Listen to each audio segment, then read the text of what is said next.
Ahora vamos a conversar con otro joven que ha hecho una campaña que ha llamado la atención de mucha gente por distinta y por positiva. Hablamos de José Horacio Rodríguez, candidato a diputado también de la circunscripción número 1 del Distrito Nacional por Alianza País. Muy buenos días, José Horacio. Buenos días, don Uchi. Un placer estar con ustedes esta mañana por acá por el día. José Horacio, sin mucho gasto, como decía el anterior participante, sin mucho gasto, una de las candidaturas a diputaciones de las que más se habla es la tuya, que va por un partido pequeño, prácticamente sin gastos publicitarios, aunque sí has hecho llegar tus propuestas a la población. Cuéntame, ¿cómo has logrado, eso es brujería o qué, hacer una campaña sin dinero? Bueno, yo creo que sobre todo ha sido mucha creatividad y mucho amor puesto a este proyecto. Y yo creo que cuando tú le pones el corazón a un proyecto, eso se nota, don Uchi. Nosotros tenemos ya un año trabajando, tampoco es un proyecto improvisado. El 7 de julio del 2019, nosotros iniciamos este trayecto hacia el Congreso. Y cada semana, cada mes que ha pasado, hemos experimentado un crecimiento sostenido, porque hemos basado nuestra campaña en las propuestas, en las ideas, en los valores que nos unen.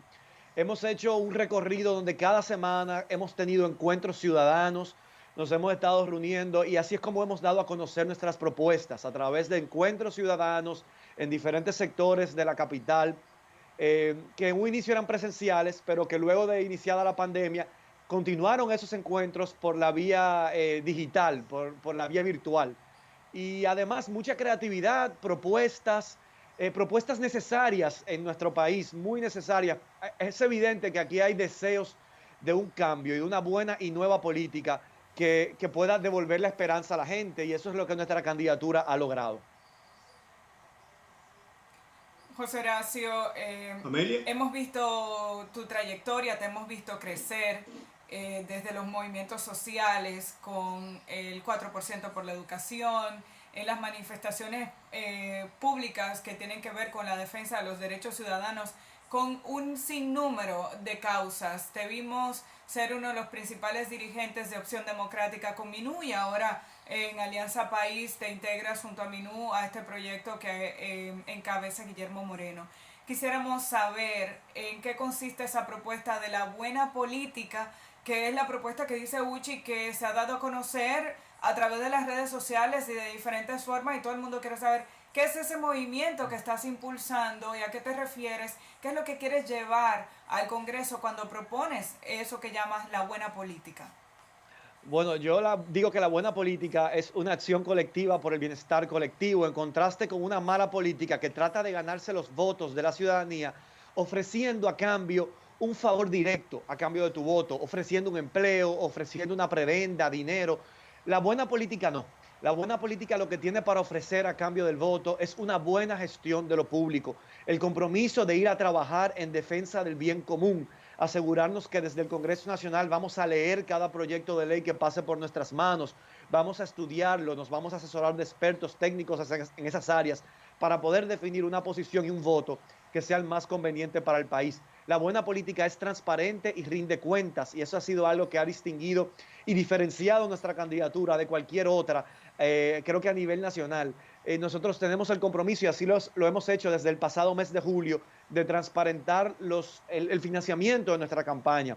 De hecho, el día de ayer hicimos ya el último informe de rendición de cuentas previo a las elecciones, donde reportábamos todo lo que había ingresado a la campaña y cómo lo habíamos gastado. Y lo hacemos público en nuestras redes sociales y por eso invitamos a la ciudadanía a que pueda aportar y hacer su contribución a nuestro financiamiento, porque es la única forma de poder estar en condiciones de, desde el Congreso Nacional, defender los derechos de esa ciudadanía. Como tú decías, Amelia, esta candidatura la presentamos desde la plataforma de una nueva alianza país, una alianza país fortalecida y renovada a partir de la fusión con Opción Democrática. Es una alianza país más progresista, más joven, más fuerte y que creo que vamos a poder demostrar el próximo domingo que tenemos ya las condiciones para tener un bloque en la Cámara de Diputados que servirá para hacer contrapeso, para tener un Congreso más plural, más democrático, más participativo, que pueda hacer ese equilibrio que hace falta frente al Poder Ejecutivo. Hay políticos que dicen, bueno, me voy a referir directamente al presidente Danilo Medina, que dice que quería su Congreso y que ahora dice que para el candidato de su partido que hay que darle también el Congreso porque si no, no se puede gobernar, cuando todo el mundo entiende que la separación de poderes es lo más sano para garantizar la democracia.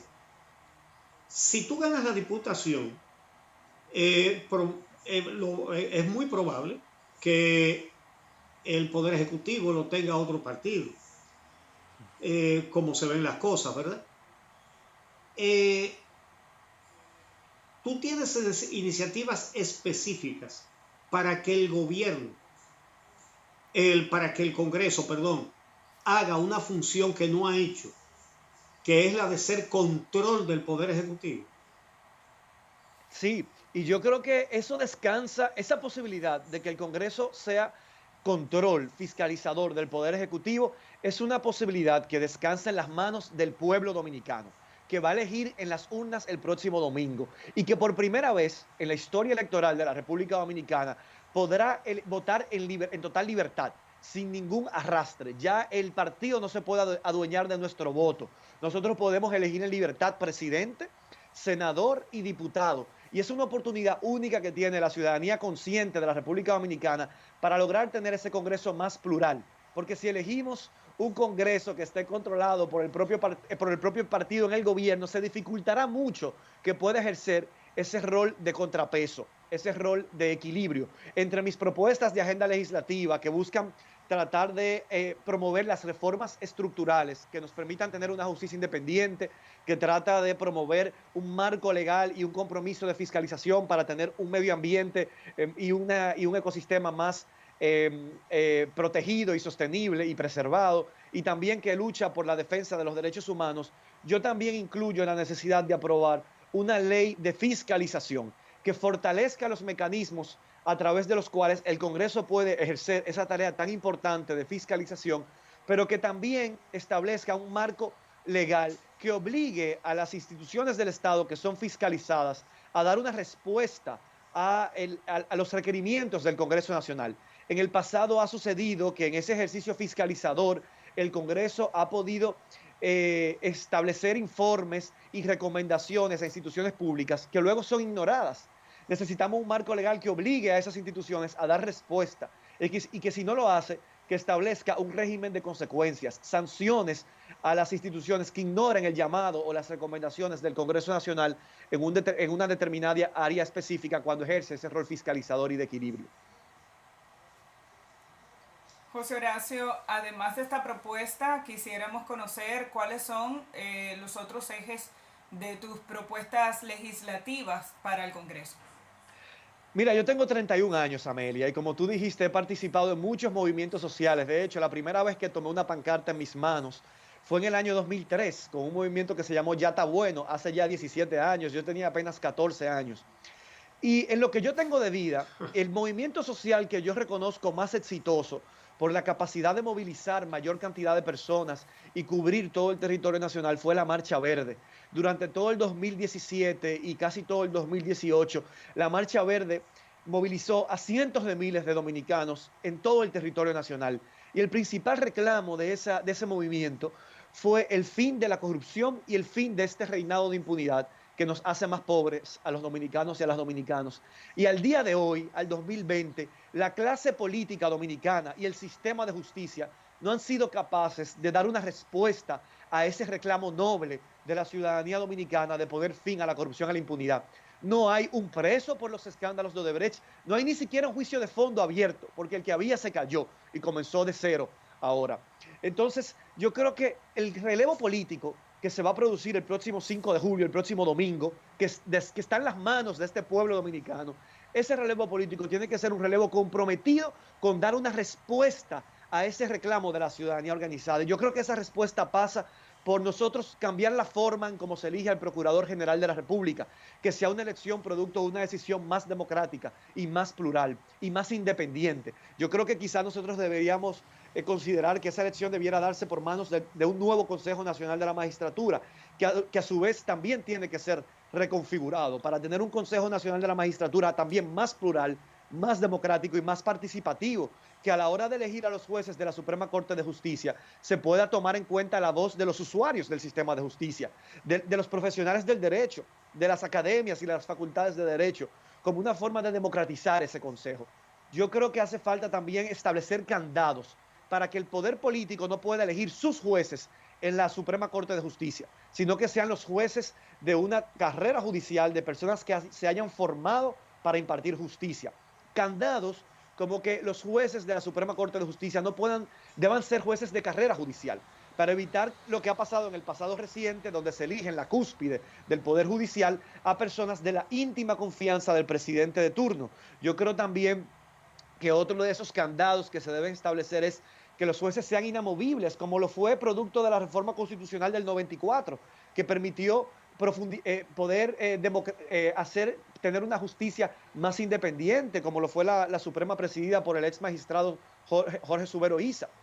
Y creo que esos son candados necesarios. Yo creo que nosotros deberíamos considerar si tiene sentido en la República Dominicana tener un poder legislativo bicameral. ¿Qué valor añadido a la calidad de nuestra democracia tiene el Senado, que es una cámara muy antidemocrática, que no refleja la diversidad del voto depositada en las urnas? Hemos tenido senados que están controlados al 100% por el partido de gobierno, cuando el partido de oposición ha alcanzado más del 40% de los votos. Un Senado que elige los integrantes de la Junta Central Electoral. Tiene sentido que sea esa posibilidad de que la Junta Central Electoral elige el Senado, cuando el Senado se elige de manera su composición es muy antidemocrática. Yo creo que nosotros tenemos que repensar el Estado, reconfigurarlo y tratar de construir un Estado más democrático, con más institucionalidad. Yo oía que se le preguntaba al invitado anterior sobre el tema de los fondos de asistencia social al Congreso, y eso es una distorsión de la democracia, que de nuestros impuestos, que con mucho sacrificio pagamos los dominicanos y las dominicanas, se le asignen para este año 2020 más de 500 millones de pesos para que los diputados regalen a su discreción, como si fueran dádivas, aspectos que a los dominicanos nos corresponden como derechos. Eso es una distorsión de la democracia, porque yo estoy compitiendo con dos personas, con dos señoras en esta circunscripción que tienen 4 años utilizando ese cofrecito para regalar en los sectores más empobrecidos de esta circunscripción a título personal lo que a esos ciudadanos le corresponde por derecho, y eso crea una situación de desigualdad en la competencia promovida por el propio Estado. Bueno, eso me parece que es inconstitucional y tenemos que trabajar desde el Congreso para que esos fondos sean eliminados. Y mi propuesta es, en mis primeros 100 días de mandato legislativo como diputado, que espero ganar con el apoyo de la ciudadanía consciente, informada, el próximo 5 de julio, es que esos fondos sean reasignados al presupuesto de salud pública, que en este contexto de pandemia tienen muchas respuestas que dar a la población dominicana para poder equipar mejor a nuestros hospitales, para poder mejorar la formación y remuneración de nuestros médicos y enfermeras, para poder tener más hospitales y más unidades de cuidados intensivos. Y para eso requiere recursos. Y los recursos están. Tenemos que luchar desde el Congreso para que se asignen donde se necesitan. Se nos acabó el tiempo, lamentablemente. José Horacio Rodríguez, candidato a diputado para la circunscripción número 1 del Distrito Nacional por el Partido Alianza País, ha pegado la expresión buena política. Muy inteligente porque para mucha gente los políticos tienen una connotación negativa. Bueno, pero hay buena política. Qué bien. Interesante propuesta la de José Horacio Rodríguez. Antes de hacer la pausa, porque tenemos pendiente otra entrevista con otro joven candidato a diputado en el Distrito Nacional, que es Handy Ventura por la Fuerza del Pueblo. Pero tengo que irme. Me hubiera gustado mucho estar en la entrevista porque ese es prácticamente sobrino mío, ¿verdad? hijo de Johnny. Pero tengo que salir a hacer una entrevista muy importante que saldrá mañana en este programa. Muy, muy importante. Muy, muy, muy importante. Así que no se pierdan este programa mañana tampoco. Así que, pero quiero sí terminar con la reflexión de que da gusto escuchar a estos jóvenes que quieren ser representantes del pueblo en el poder legislativo. Si lo que están exponiendo lo llevan a la realidad, lo llevan a la práctica en caso de que ganen, estará ganando la democracia en la República Dominicana. Excelentes exposiciones, las de Graimer Méndez y la de José Horacio Rodríguez, ayer la de Diulca Pérez, la de Jonathan Liriano y la que falta de Handy Ventura. ¿Cuándo regresemos?